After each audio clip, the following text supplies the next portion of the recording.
बिस्मिल्लाहिर्रहमानिर्रहीम। अस्सलाम वालेकुम रहमतुल्लाहि व बरकातुहू। उम्मीद है आप सब खैरियत से होंगे। सवाल किया गया कि कुरान मजीद फुरकान हमीद का सफ़ा खोलकर उससे फ़ाल निकालना कैसा है, जायज़ है या नहीं है। तो एक बात याद रखिएगा, कुरान मजीद फुरकान हमीद का बाज़ लोग कुरान मजीद फुरकान हमीद से फ़ाल निकालते हैं, और फ़ाल निकालने का उनका तरीक़ाकार ये होता है जैसे कि ये कुरान मजीद फुरकान हमीद है, उसका ये कोई सा भी एक सफ़ा खोल लेते हैं। सफ़ा खोलने के बाद जो पहली आयत होती है, जैसे कि पहली आयत है, उसका तर्जमा और अपने काम के मुताबिक खुद साख्ता उस तर्जमे से अपना मफ़हूम निकाल लेते हैं।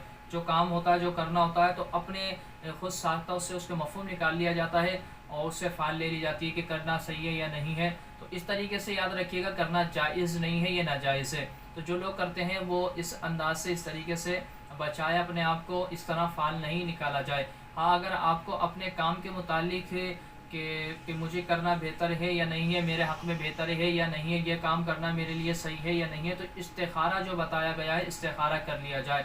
इस्तिखारा के मुख्तलिफ़ तरीक़ेकार होते हैं, जो हमारे चैनल पर वीडियोज़ अल्हम्दुलिल्लाह काफ़ी सारी मौजूद हैं, आप उस पर देख सकते हैं कि हमने इस्तिखारा के काफ़ी सारे तरीक़े बताए हुए हैं। तो आप तस्बीह वाला इस्तिखारा भी कर सकते हैं, इल्मुल आदात का इस्तिखारा भी कर सकते हैं, इस तरीके नमाज वाला इस्तिखारा भी आप कर सकते हैं। जो आपको आसानी हो वो आप इस्तिखारा कर सकते हैं, करवा सकते हैं। लेकिन जो फ़ाल निकाला जाता है कुरान मजीद फुरकान हमीद का सफ़ा खोल कर आयत का तर्जमा अपने खुद साख्ता उसका मफ़हूम निकाल कर, तो ये जायज़ नहीं है। अल्लाह तबारक व तआला मसले को समझ कर दूसरों तक पहुँचाने की तौफ़ीक़ अता फ़रमाए। वीडियो पसंद आए तो उसको लाइक कर दें, शेयर भी कर दें, और चैनल पर नहीं तो उसको सब्सक्राइब भी कर दीजिएगा। अस्सलामु अलैकुम रहमतुल्लाहि व बरकातुहू।